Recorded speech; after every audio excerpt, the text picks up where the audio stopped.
Assalamu alaikum, dear students, honors fourth year. Today's topic is modern drama. Today we'll discuss importance of being honest by Oscar Wilde. Oscar Wilde famous drama play is importance of being honest, and it is a farce or comedy, whatever it might be. And Oscar first it was first performed in 1895, February 14, 1895, and its setting is London. And first we'll discuss about the character of this drama: Algernon, Moncrief, Lady Augusta, Bracknell, Cecily Cadio, and Jack Orthing, Gwendolyn Fairfax. এগুলো ছিল কিছু character, and it is a trivial comedy for serious people. It was first performed on February 14, 1841 at the St. James Theatre in London. It is a farcical comedy in which the protagonist maintain a fictitious persona to escape a burdensome social obligation. তো এটা এক ধরনের এটা হচ্ছে একটা farce, আর হচ্ছে it was first publish in perform করা হয়েছিল 1895 সালে লন্ডনের সেন্ট জেমস থিয়েটারে প্রথম পারফর্ম করা হয়, প্রদর্শন করা হয় নাটকটা। এর আগে বলছি নাটকটা লেখা হচ্ছে, নাট্যকার হচ্ছে অস্কার ওয়াইল্ড। আর and it is a farcical comedy, obviously comedy, in which the protagonist maintain fictitious persona to escape a burdensome social obligation. প্রথমে আমরা নাটকটার এখন আমরা সামারিটা দেখব। সামারিতে হচ্ছে Jack Worthing who is the place protagonist, আমার এই প্লে প্রোটাগনিস্ট হচ্ছে Jack Worthing. Jack Worthing is a pillar of the community in Hertfordshire. তো হার্টফোর্ডশায়ার একটা জায়গা লন্ডনের কাছেই, এটার হার্টফোর্ডশায়ার জায়গা, সেখানে and he is a guardian to Cecily Cardew. And Cecily Cardew is a pretty 18 years old granddaughter of the late Thomas Cardew, who found and adopted Jack when he was a baby. আচ্ছা, প্রথমে যেটা আসছে যে প্রথমে আমাদের কাছে যে Jack ওর্থিং, যে গল্পের এই নাটকের প্রোটাগনিস্ট, সে সিসিলি সিসিলির গার্ডিয়ান, এবং গার্ডিয়ানটা তাকে বানিয়ে দিয়ে গেছে তার গ্র্যান্ডফাদার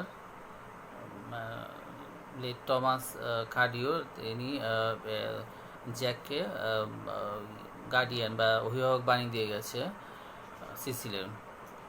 তো সেই আর জ্যাককে উনি কুড়িয়ে পেয়েছিলেন এবং দত্তক হিসেবে পালন করেছেন। যখন সে শিশু ছিল, বেবি ছিল, তখন তাকে কুড়িয়ে পায়, সে যে থমাস কুড়িয়ে পায় এবং তার প্রতি সেখানে তাকে লালন পালন করা হয়। আর in Hertfordshire, Jack is a major land owner and justice of peace with tenants, farmers, and a number of servants and other employees. এরপর আমরা আসছি are made him R under হিম। তো তার অধীনে, জ্যাকের অধীনে অনেক কর্মচারী রয়েছে, গ্রামবাসী রয়েছে, সে মোটামুটি নেতৃস্থানীয় একজন ব্যক্তি।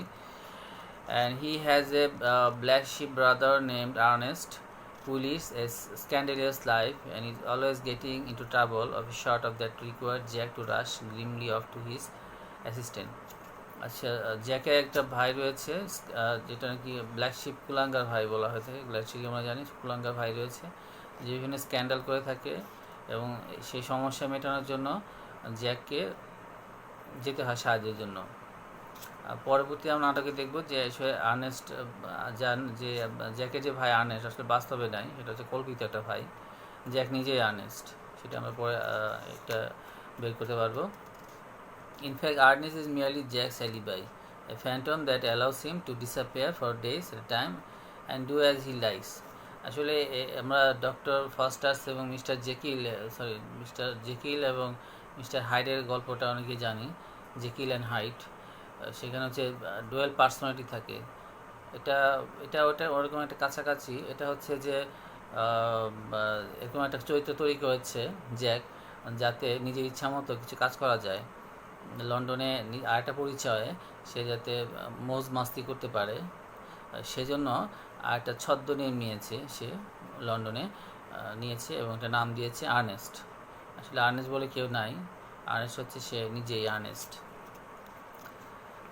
No one but Jack knows that he himself is Ernest. Ernest is the name Jack goes by in London, which is where he really goes on these occasions, probably to pursue the very sort of behavior he pretends to disappear of his imaginary brother. আচ্ছা, আরেকটা বিষয় হচ্ছে Jack is in love with Gwendolen Fairfax, the cousin of his best friend Algernon Moncrieff. আর জ্যাকের প্রেমে পড়ে হচ্ছে তার বন্ধু অ্যালগার্ননের বোন, কাজিন যেটা বলি আমরা, Fairfax the cousin of his best friend, sorry cousin, Gwendolen হচ্ছে অ্যালগার্ননের কাজিন। তাহলে জ্যাকের বন্ধু অ্যালগার্ননের কাজিন গোয়েন্ডেলিনের প্রেমে পড়ে হচ্ছে জ্যাক, এবং এবং সেখানে কিন্তু তার পরিচয়টা সে আর্নেস্টই দেয়, অর্থাৎ গোয়েন্ডেলিন কিন্তু জ্যাকের নামটা আর্নেস্ট হিসাবে জানে।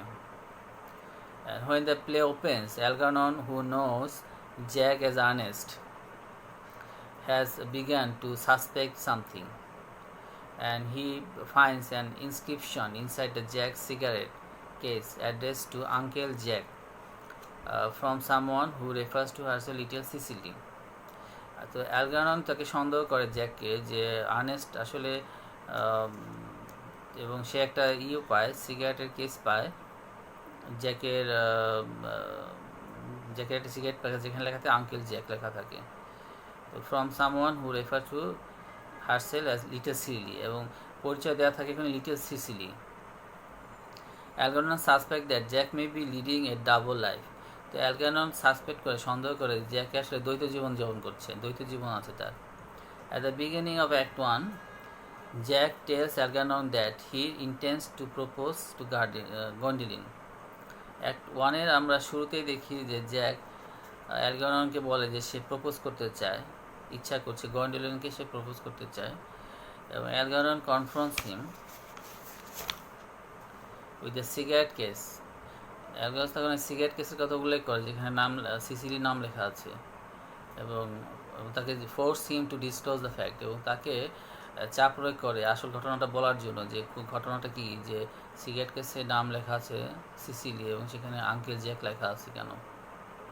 তো Jack confess that his name is not really Earnest, তো জ্যাক স্বীকার করে যে তার নাম আসলে আর্নেস্ট না, এবং that Cecily is his ward and responsibility imposed on him by his adoptive father's will. তো এখানে এবং সিসিলি তার সে দেখাশোনা করছে, সিসির অভিভাবক সে, এবং সেই রেসপন্সিবিলিটি দিয়েছে তার পালক পিতা ইচ্ছা অনুসারে, উইল অনুসারে, তার পালক পিতার উইল অনুসারে সিসিলিকে সে দেখাশোনা করছে। Jack also tells Algernon about his fictional brother. Jack এছাড়া আরও বলে তার ফিকশনাল ব্রাদার সম্বন্ধে বলে, এবং Jack says he has been thinking of killing of this fake brother since Cicely has been showing too active an interest in him. এখন Jack আবার Sicily অন্যদিকে জ্যাকের এই ভাইয়ের প্রতি ক্রমশ দুর্বল হচ্ছে, এবং সেজন্য জ্যাক চাচ্ছে তার ভাইটাকে, ফেক ব্রাদারটাকে মেরে ফেলতে, মানে কাল্পনিক ব্রাদারটাকে সে মেরে ফেলবে সিসিলির স্বার্থে। And without meaning to, Jack describes Cicely in terms that catch Algernon's attention and make him even more interested in her when he is already. So he has been showing too active interest in him. Without meaning to, Jack describes Cicely in terms that catch Algernon's attention and make him even more interested in her than he is already. অন্যদিকে অ্যালগার্ননও আকর্ষণ বোধ করে সিসিলির প্রতি। গোয়েন্ডোলাইন her mother lady ব্র্যাকনেল arrive. তো এই সময় আমাদের দেখি যে গোয়েন্ডোলাইন এবং তার মা লেডি ব্র্যাকনেল আসে, দৃশ্যে আসে নাটকের দৃশ্যে। Which gives in Jack opportunity propose to Gwendoline, এটাকে জ্যাক একটা অপরচুনিটি মনে করে গোয়েন্ডোলাইনকে প্রপোজ করার জন্য। এবং Jack is delighted to discover that Gwendoline return his affection, but his Gwendoline is fixated on the name Ernest. And Lady Bracknell interviews Jack. তো Jack delighted হয় যেটা ভেবে, এটা আবিষ্কার করে যে গোন্ডেলন তার প্রতি আগ্রহ আছে, অ্যাফেকশন আছে, কিন্তু সে ওই আর্নেস্ট নামটার প্রতি বেশি আটকে গেছে, ফিক্সড হয়ে গেছে। অর্থাৎ গোয়েন্ডেলন জানে যে জ্যাকের নাম হচ্ছে আর্নেস্ট এবং সেই নামটাকে সে ভালোবাসে, সেই নামের মানুষটাকে ভালোবাসে। মানে এই জিনিসটা এটা হয়েছে। এবং আরেকটা হচ্ছে যে, তো Lady Bracknell interviews Jack's to select him as a possible son in law. তো লেডি ব্ল্যাকনেল তখন ব্ল্যাকনেল মানে গন্ডোলেনের মা তাকে যে ইন্টারভিউ নেয় ভবিষ্যৎ সম্ভাব্য জামাই হিসাবে, মেয়ের জামাই হিসাবে। She asks about his family background, সে তার ফ্যামিলি বাপ মা যেটা জিজ্ঞেস করে তার পরিবার সম্বন্ধে জিজ্ঞেস করে। তো জ্যাকের তো এখানে কোনো পরিবার সম্বন্ধে জানাই নাই, সে কুড়িয়ে পাওয়া একটা লোক, এবং তারপরে দত্তক হিসেবে পালিত হয়েছে। তো Jack says that he has no idea about his parents and he was found by the man who adopted him in a handbag in the clock room. আচ্ছা, যেটা বলছে যে জ্যাক বললো যে তার কোনো আইডিয়াই নেই তার পরিবার সম্বন্ধে, তার বাবা মা সম্বন্ধে, এবং সত্য কথাটাই সে বললো। এবং he was found by a man, সে একটা লোক তাকে কুড়িয়ে পেয়েছিল এবং তাকে লালন পালন করেছে, দত্তক নিয়েছে, এবং সে তাকে পেয়েছিল in handbag in the cloak room rail station, Victoria স্টেশনের তাকে পেয়েছিল কুড়িয়ে, এটা হ্যান্ডব্যাগের মধ্যে। And lady Bracknell is scandalised and she forbids the match between Jack and her daughter and swept out of the house. তো স্বাভাবিকভাবে যে এই ধরনের প্রস্তাবটা মেনে নিতে, এই ধরনের যাদের ব্যাকগ্রাউন্ড রয়েছে, ফ্যামিলি ব্যাকগ্রাউন্ড জানা নাই, কুড়িয়ে পাওয়া সন্তান, তার সাথে শান্তভাবে মেয়ে বিয়ে দিতে চাবে না, সে রিজেক্ট করেছে লেডি ব্র্যাকনেল, এবং সে সুইফট আউট করেছে। ইন অ্যাক্ট টু, আমরা অ্যাক্ট টুয়ে দেখছি, in act two Algernon shows up at Jack's country estate posing as Jack's brother Ernest.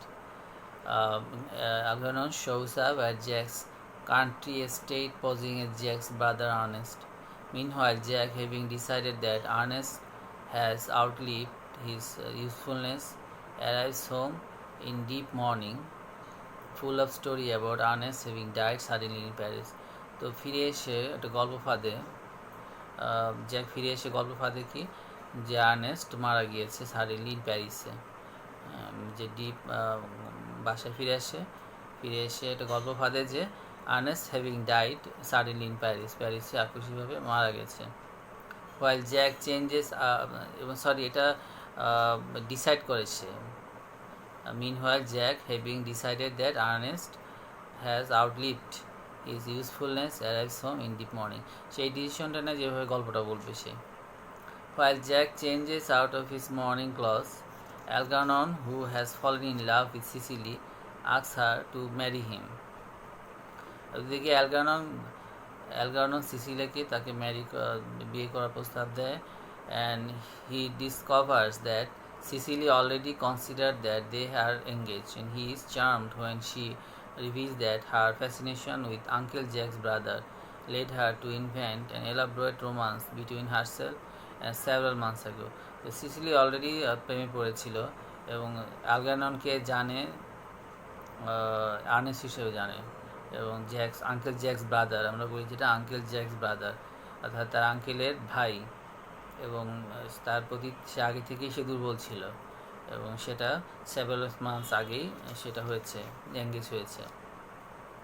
তো Algernon is less enchanted to learn that Cecily's interest in his derives from the name Ernest, which unconsciously echoing Gondolin. তো এখানেও দেখতে পাচ্ছে যে অ্যালগারনন দেখতে পাচ্ছে যে গোন্ডেলেনের মতো সিসিলিও ওই আর্নেস্টকে ভালোবাসে, অর্থাৎ আর্নেস্ট যেটা জানে জ্যাকের ভাই, এবং এই অ্যালগারননকেও সেই আর্নেস্টই মনে করছে। Algernon goes out in search of Dr. Chasuble, the local rector, to see about getting himself Christian Ernest. Meanwhile, Gondolin arrives to pay Jack a surprise visit. তো এই সময় আবার গোন্ডেলেন চলে আসে, যখন তারা বাইরে চলে, অ্যালগারনন এরা বাইরে থাকে, তখন এই সময় গোন্ডেলেন সারপ্রাইজ ভিজিট দিতে আসে। Cecily has no idea how Gwendolen comes into Jack's life. তো সিসিলি জানতো না যে গোন্ডেলেন কীভাবে জ্যাকের জীবনে আসছে। তার কোনো ধারণাই ছিল না। সে প্রথম দেখতেছে সিসিলিকে, গোয়েন্ডোলিনকে, and Gwendolen for her part has no idea who is Cecily. গোয়েন্ডোলিনে কিন্তু সিসিলিকে চিনত না, গোয়েন্ডোলিনে সিসিলিকে চিনত না, কারণ হচ্ছে Gwendolen at first things Cecily is a visitors to the manor house. তো গোয়েন্ডোলিন প্রথমে মনে করেছিল সিসিলি হচ্ছে এই ম্যানর হাউসে একজন দর্শনার্থী, বেড়াতে আসছে বা ঘুরতে আসছে, and is disconcerted to learn that Cecily is Miss Worthingworth. She knows that Ernest has never mentioned having a word, and Cecily explained that it is not Ernest Worthing in her guardian but his brother Jack, and she is engaged to be married to Ernest Worthing. তো Sicily গোয়েন্ডোলিনকে বলে যে তার guardian হচ্ছে Jack, Ernst না, এবং সে আর্নেস্টকে বিয়ে করবে। ঠিক আছে, এখানে তাদের মধ্যে ভুল বোঝাবুঝি তৈরি হচ্ছে। সেটা হচ্ছে, তো গোয়েন্ডোলিন মনে করছে জ্যাকটাকে আর্নেস্ট মনে করছে, তো আর্নেস্ট বা জ্যাক হচ্ছে সিসিলির গার্ডিয়ান। তো সেটা তো অন্যদিকে সিসিলি জানে যে হচ্ছে জ্যাক হচ্ছে তার গার্ডিয়ান, আর সে বিয়ে করবে হচ্ছে আর্নেস্টকে, মানে অ্যালগাডনকে। তাহলে পুরোপুরি একটা ভুল বোঝাবুঝি সৃষ্টি হচ্ছে, এবং দুজনের তখন পছন্দের মানুষ আর্নেস্ট হয়ে যাচ্ছে, মানে একই নাম হয়ে যাচ্ছে। তো she is engage to be married to Ernest Worthing. গর্ডনের answer that this is impossible because she herself is engage to Ernest Worthing. তো যখন সিসিলি বলল যে আমি আর্নেস্টের সাথে বিয়ে করতে যাচ্ছি আর্নেস্টকে, তখন গোয়েন্ডোলিন বলে এটা ইম্পসিবল, আর আর্নেস্টের সাথে তো গোয়েন্ডোলিনের বিয়ে হচ্ছে, মানে তার বিয়ে হচ্ছে। তো Jack and Algernon arrives towards the climax of this confrontation. এই কনফ্রন্টেশন যখন ক্লাইম্যাক্স শুরু হয়েছে, দুজনের মধ্যে যখন কলিশন চলছে, তখন এই সময় তারা আসে অ্যালগার্ডন এবং জ্যাক, এবং both of them having separately made arrangement with doctor Chasuble to be christian Ernest later that day. Each of the young ladies points out that the other has been deceived. তাহলে তারা আসার পরে দুজন তরুণী বললো যে আমাদের সাথে প্রতারণা করা হয়েছে। Cecily informs Gwendolen that her fiance is really name Jack. Gwendolen বলল যে এখানে Cecily informs Gwendolen that her fiance is really name Jack, and Gwendolen informs Cecily that hers is really called গানন। অ্যান্ড তখন Gwendolen Sicily বলল যে আসলে এদের নাম হবে জ্যাক আর হচ্ছে অ্যালগারন হবে। আসলে The two women demand to know where Jack's brother Ernest is. তো দুটো মহিলা জানতে চাইলো যে আর্নেস্ট কোথায়, জ্যাকের ভাই কই, আর্নেস্ট কোথায়। As both of them are engaged to be married to him. যেহেতু তারা দুজনেই তাকে বিয়ে করার জন্য এঙ্গেজ হয়ে রয়েছে, মানে আর্নেস্টকে বিয়ে করবে। তো Jack is forced to admit that he has no brother. তো জ্যাকের চাপ প্রয়োগ করা হলো যে কে আর্নেস্ট, সে কোথায়। তখন সে স্বীকার করতে বাধ্য হলো যে তার কোনো ভাই নেই আসলে, এবং that Ernest is a complete fiction, এবং আর্নেস্ট হচ্ছে সম্পূর্ণভাবে একটা কল্পনা। তো both women were shocked and furious. দুইজন মহিলাই তখন একদম শকড হয়ে গেল এই কথা শুনে, এবং তারা খুব রেগে গেল। আজকে এই পর্যন্তই। আমাদের পরবর্তী ক্লাসে আমরা আলোচনা করব বাকি অংশটুকু, বাকি সামারি 1-3 আলোচনা করব। ধন্যবাদ। আসসালামু আলাইকুম।